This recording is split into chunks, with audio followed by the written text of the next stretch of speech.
Salam jumpa para peserta materi pembelajaran pengantar mesin learning atau pembelajaran mesin. Materi ini sangat penting di bidang kecerdasan artifisial karena dengan data yang ada, data yang memadai dapat digunakan untuk prediksi ataupun klasifikasi.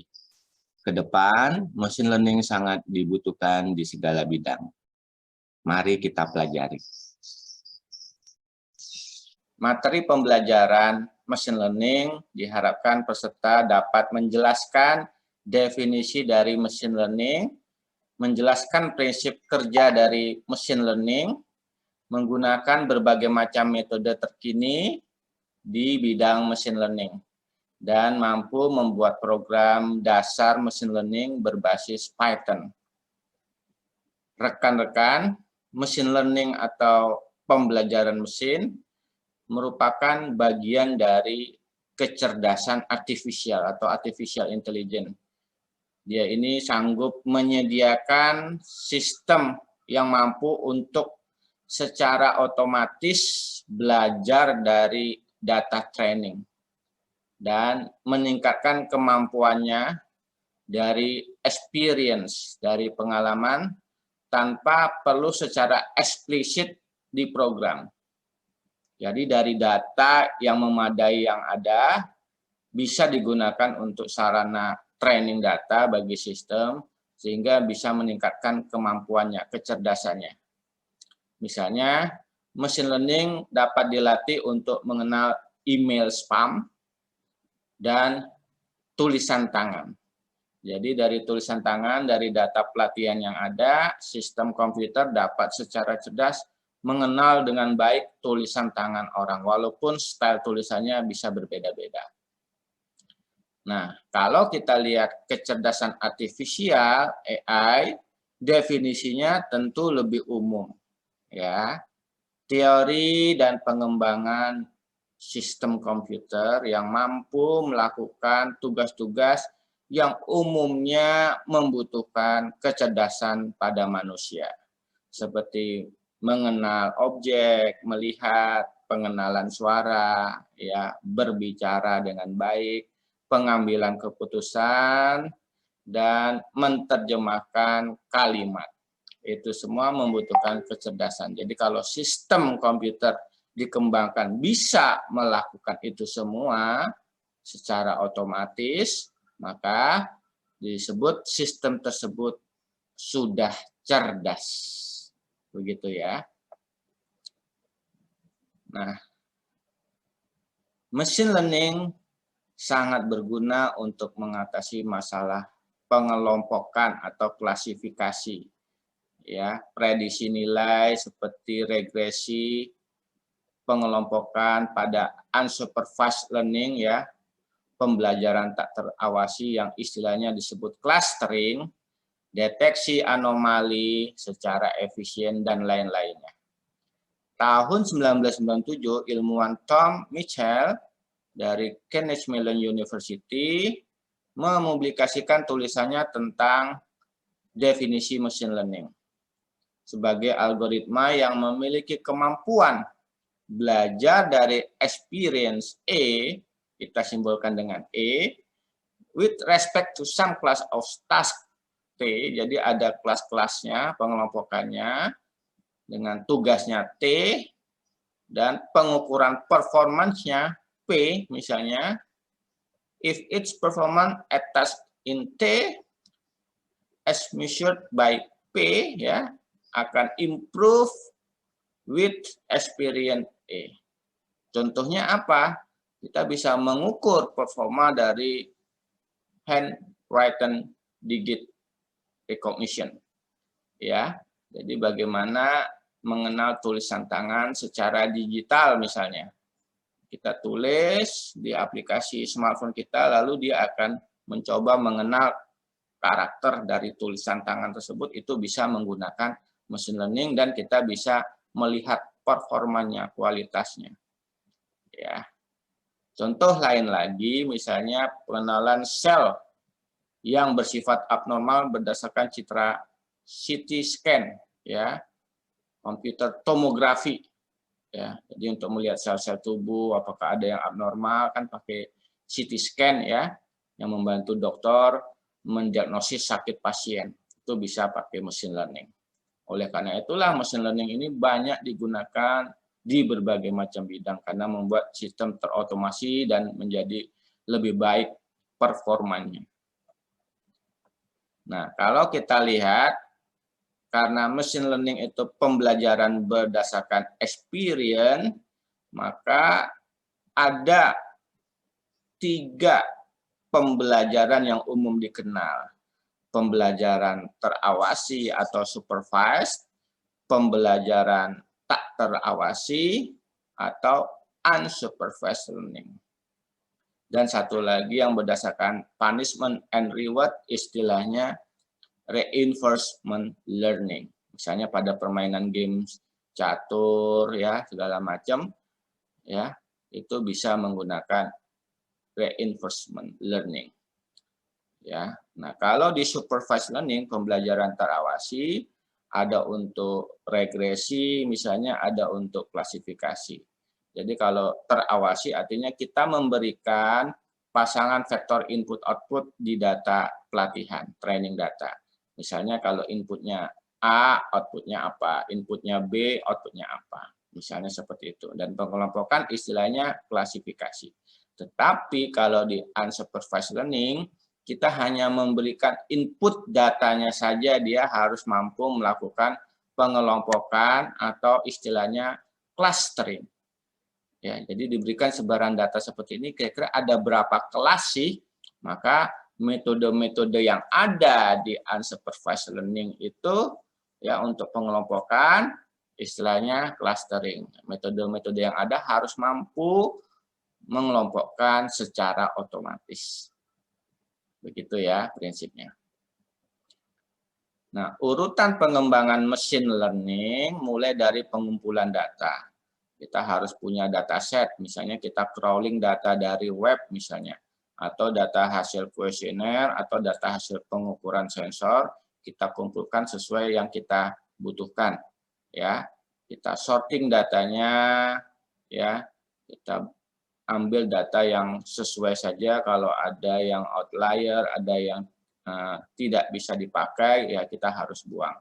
Lalu kita analisis data tersebut, apakah sudah sesuai untuk digunakan, lalu kita kembangkan algoritmanya untuk menghasilkan suatu model atau classifier. Setelah classifier atau modelnya dihasilkan, kita coba tes algoritma yang kita buat tersebut apakah memiliki performance yang unggul atau tidak. Lalu kita bisa modifikasi untuk memperoleh hasil yang optimal. Gitu ya. Nah, inilah gambarannya dasar machine learning. Misalnya dari data yang sudah kita label dengan algoritma machine learning dia harus menghasilkan model yang kita inginkan. Dari model yang kita inginkan tersebut jika kita tes dengan data ya, dia harus mampu memprediksi. Ya, seperti itu. Mampu memprediksi dengan baik. Jadi, di machine learning, dia merupakan metode yang dapat belajar dan membuat prediksi dari data yang kita peroleh. Begitu. Contohnya apa? Untuk pengklasifikasi teks, misalnya diberikan teks yang ada dari pelatihan sebelumnya, maka dia bisa masukkan suatu teks atau dokumen tersebut ke suatu kelompok mana. Atau automatic plat number recognition, secara otomatis mengenal nomor plat mobil kendaraan, misalnya pada sistem perparkiran, misalnya pengenalan wajah, misalnya pengenalan tulisan tangan, dan sebagainya. Ya. Nah, prinsip dari machine learning tentu konsep awalnya adalah bagaimana kita mampu melakukan optimisasi dari sistem cerdas yang ada. Nah, optimisasi itu adalah merupakan sebuah masalah komputasi untuk mendapatkan ekstrema. Ya, tergantung kasus ini, mau cari nilai minimum atau nilai maksimum. Ya, nah proses pembelajaran atau training atau learning ini pada machine learning merupakan pada intinya proses optimisasi terhadap sebuah fungsi objektif yang bertujuan untuk mendapatkan titik optimum dari fungsi objektif tersebut.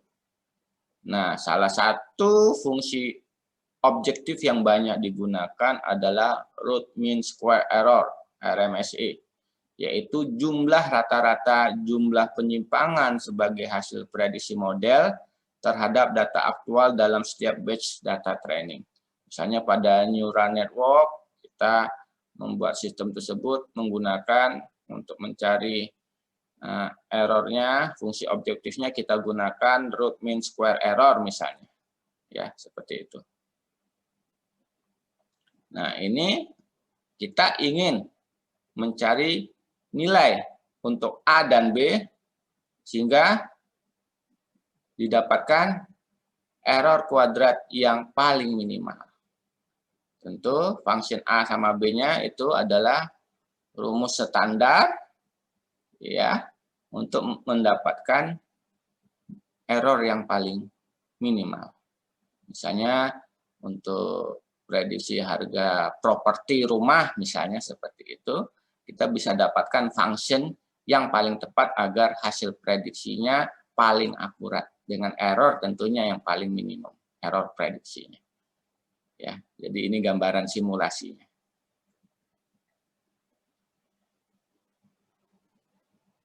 Nah, tentu untuk belajar machine learning yang paling gampang kita bisa coba Python ya.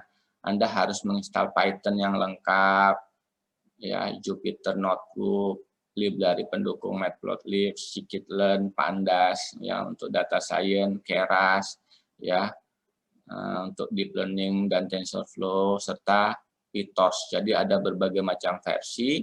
Anda mesti menginstal dengan lengkap karena untuk mencoba berbagai macam mungkin demo program yang menggunakan berbagai macam library. Ya, Anda juga harus mempelajari berbagai macam buku dan paper-paper terkini terkait machine learning dan demo-demo program yang mudah diunduh di internet untuk dicoba. Jadi keahlian menggunakan program Python, paham program Python dan library-nya itu sangat penting. Karena jika kita bekerja sebagai pengembang machine learning juga biasanya mengembangkan aplikasinya berbasis Python. Ya. Nah, prinsip dasarnya untuk mengenal machine learning, tentu kita harus paham konsep matriks, konsep kalkulus mesti kita kuasai. Ya, library untuk operasi matematika biasanya NumPy. Ya, kita buat objek bernama NP, ya, kita buat matriknya misalnya ya dengan np.array misalnya. Kita bisa lihat properti dari matrik tersebut. Ya. Contoh dasarnya bagaimana operasi pada matrik untuk perkalian ya pakai fungsi dot tentunya, untuk penambahan pakai operator plus misalnya, hasilnya bisa dicoba. Jadi setelah kita ketik programnya di idle ya bisa kita jalankan menggunakan perintah kalau lewat console prompt itu Python spasi nama filenya .py. Ya, jadi Anda harus senang pemrograman Python yang paling gampang untuk belajar machine learning. Pandas untuk data science. Contohnya di sini kita mengambil data dari dataset yang ada, ya bisa kita tampilkan 10 data teratas dan sebagainya. Ya, Anda harus belajar melihat membaca data. Karena banyak library untuk membaca data dalam file CSV misalnya seperti itu, atau membaca data mengunduh dari link yang ada di internet. Ya. Ini contohnya membaca data yang ada di CSV, ya kita bisa lihat ukuran tipe datanya, kita bisa tampilkan 5 data teratas menggunakan perintah data head misalnya, kita bisa print data yang ada, kita bisa group data menggunakan group by. Ya, ini contoh dasar kita melihat data. Nanti untuk visualisasi data, data science, maka kita harus belajar library untuk graphical user interface-nya. Misalnya menggunakan Matplotlib biar data yang ada bisa ditampilkan secara visual, secara menarik. Gitu ya. Contohnya Matplotlib sederhana untuk menampilkan grafik dari data yang ada, kita bisa menampilkan suhu. Dari data demo yang ada, kita bisa plot dia dalam satu table menggunakan fungsi plot, lalu kita bisa show dia. Kita bisa atur juga warna-warna garisnya. Ya, sekali lagi Anda perlu menguasai berbagai macam fungsi-fungsi yang ada di setiap library agar mampu mengembangkan program grafis dengan baik. Nah, salah satu yang paling gampang untuk prediksi ya, bisa memodelkan hubungan antara sebuah variabel Y dengan variabel lainnya yang independen, misalnya itu kita pakai regresi linear. Jadi dari sebaran data berwarna dot-dot biru ini kita bisa prediksi fungsinya. Fungsinya itu bisa digunakan tentunya untuk prediksi nilai. Misal kalau luas tanah 300 meter persegi, berapa sih estimasi harga jualnya? Ya, itu bisa pakai regresi linear. Contoh juga untuk pengelompokan kita bisa pakai scatter plot. Jadi memplot sebaran titik-titik, misalnya ini contoh datanya ya, dengan perintah function scatter ya, kita bisa membuat dia datanya diplot tersebar. Lalu dengan fungsi yang ada misalnya kmin clustering, kita bisa mengelompokkan dari sebaran itu kira-kira ada berapa klaster ya, ada berapa kelompok ya, dan tiap kelompok bisa kita variasikan warnanya sehingga jelas ya. Nah, salah satunya untuk prediksi yang terkenal KNN, K nearest next board. K-nya menunjukkan jumlah angkanya mau dikelompokkan ke dalam berapa kelompok. Contoh, sebagai contoh kita berikan training data, inputnya 0, outputnya 0, inputnya 1, outputnya 0, inputnya 2, outputnya 1, inputnya 3, outputnya 1. Kita train dia, lalu kita ingin prediksi kalau inputnya 1,1 kira-kira outputnya berapa ya. Ternyata masih bisa dia prediksi dengan baik dengan data yang sangat sedikit. Kalau inputnya 1,1, outputnya 0, benar ya. Inputnya 3,1 ya, tidak tepat 3, ya, outputnya 1. Jadi ini contoh sistemnya sudah cerdas karena diberikan input dia bisa prediksi kira-kira outputnya apa. Gitu ya, paham ya. Ini menggunakan scikit-learn untuk K nearest neighbors. Ya, simpel sekali kalau pakai Python. Nah, problem yang ada tentu kalau input datanya menyebar, luas panjang, kita harus rescaling dia. Jadi, rescaling adalah transformasi data yang bertujuan agar nilai variabel data memiliki skala atau kisaran data yang sama.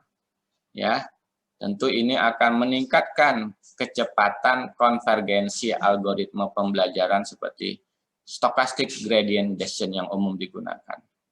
Nah, normalisasi adalah transformasi nilai setiap variabel data sehingga data hasil transformasi berada pada interval 0 sampai 1. Nah, bisa kita gunakan fungsinya misalnya min, max, scalar, normalizer, dan robust scalar. Ya, jadi tolong dipelajari fungsi-fungsi ini untuk rescaling pada data. Nah, sebagai latihan, apa hasil dari program berikut ini? Nah, contoh penerapan klasifikasi lain yang cukup kompleks, misalnya klasifikasi teks, ya, misalnya masuk ke dalam kelompok mana dokumen teks ini.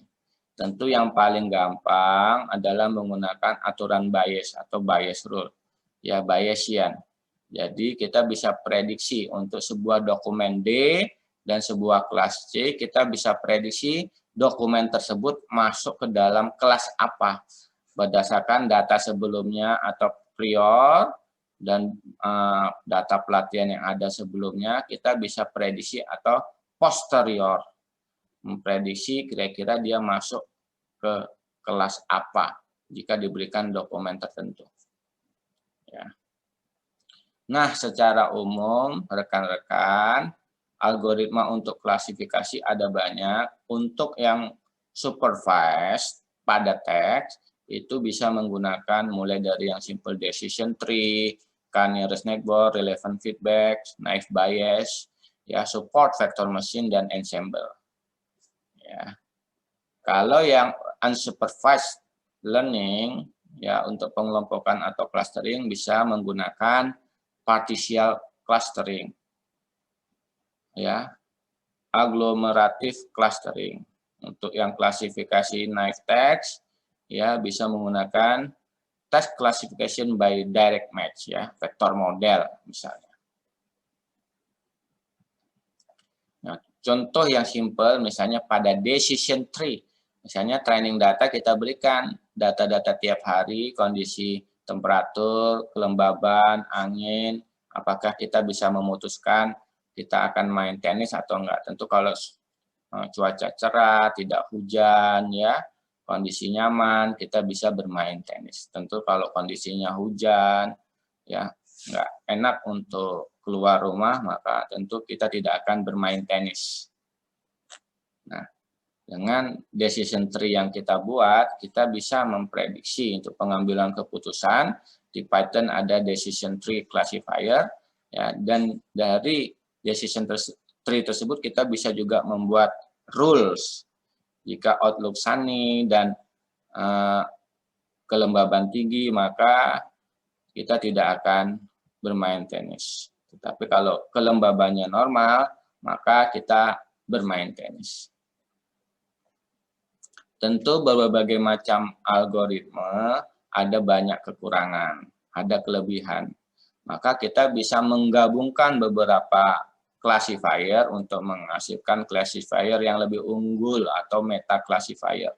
Misalnya ada algoritma untuk classifier, SVM, naive Bayes, dan KNN kita gabungkan.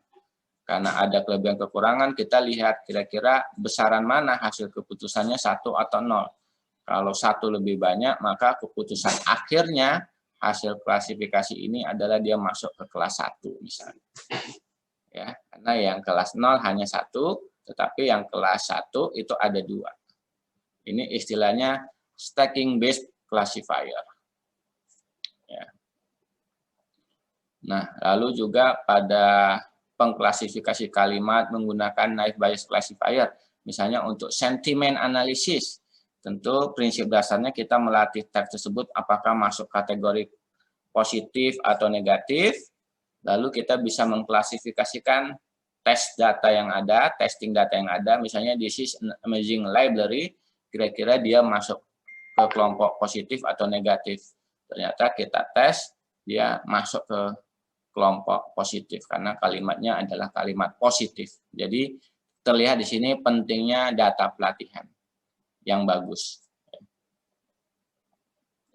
Nah, algoritma yang umum juga untuk klasifikasi yang terkenal di machine learning biasanya K-means. Ya, algoritma unsupervised berupaya mengelompokkan hasil observasi ke beberapa klaster berbeda. Ya, kalau di Python dengan fungsi K-means, banyaknya klaster berapa, maksimum iteration-nya berapa, kita bisa predik dia. Ada berapa kelompok klaster misalnya. Sehingga setiap centroidnya itu akan ditandakan, ini adalah masuk ke dalam 3 kelompok. Misalnya rentang gaji suatu pegawai di kantor itu ada berapa kelompok sih? Misalnya dari data yang ada kita bisa mengelompokkan 3 rentang gaji, misalnya seperti itu. Nah, yang lebih lanjut lagi tentu saat ini eranya deep learning ya, yang mampu mengenal objek dengan akurasi yang sangat tinggi. Ya, ini merupakan pengembangan dari neural network yang disusun secara banyak sehingga kemampuan untuk pengenalan objek, deteksi objeknya menjadi luar biasa. Ya, banyak digunakan untuk pengenalan objek, ya, untuk klasifikasi dan prediksi. Lalu juga untuk mengukur performa dari sistem yang kita kembangkan, biasanya performance metricnya bisa menggunakan precision dan recall dan F-measure. Hingga bisa dilihat di sini jika diberikan data ikan yang kita sortir, lalu berapa yang kita dapatkan yang kita inginkan antara ikan salmon dengan tidak, Maka dari data yang ada, kita bisa masukkan dari rumus precision true positive per, true positive plus false positive, dan sebagainya itu, kita bisa melihat performan dari sistem yang kita kembangkan. Ya, silahkan dipelajari materi ini, PowerPoint-nya silahkan diunduh di situs saya. Ya, karena untuk memahami materi ini mungkin butuh waktu yang lebih banyak untuk mencoba menghitung ulang. Nah, YOLO adalah salah satu model untuk deteksi objek ya yang sekarang sudah berkembang hingga YOLO 4. Saya harapkan rekan-rekan mencoba program-program deteksi objek ya menggunakan model-model yang terkini yang ada di deep learning. Ya, karena kedepannya prinsipnya kemampuan untuk mengenal objek menggunakan kamera itu sangat penting selain suara. Ya. Nah, kalau untuk suara, misalnya kemampuan mengembangkan sistem yang bisa merespon dari ucapan yang diucapkan manusia itu sangat penting. Misalnya kita speech recognition menggunakan teknologi Google. Ya, dia bisa untuk berbicara dalam bahasa Indonesia dan merespon dari ucapan yang diucapkan dari bahasa Inggris atau bahasa Indonesia. Ya, contoh pengembangannya adalah misalnya pada intelligent humanoid robot, kita mengembangkan sistem robot cerdas humanoid yang mampu mendengar ucapan dalam bahasa Indonesia dan merespon dengan baik dalam bahasa Indonesia. Tentu di dalamnya ada pelatihan data untuk mempelajari knowledge yang diberikan. Tentu harapannya sistem ini adalah mampu menjawab semua pertanyaan yang diberikan, menjawab dengan baik. Ya, seperti itu. Maka penggunaan machine learning di sini juga sangat penting. Demikian rekan-rekan materi pengantar machine learning. Saya yakin machine learning ini sangat penting di dalam pengembangan aplikasi cerdas dan berbagai macam metode penting harus Anda kuasai seperti K-means, neural network, dan yang lainnya agar dapat melakukan prediksi klasifikasi dengan baik dari data yang diberikan. Terima kasih sudah belajar di materi saya. Sampai jumpa kembali.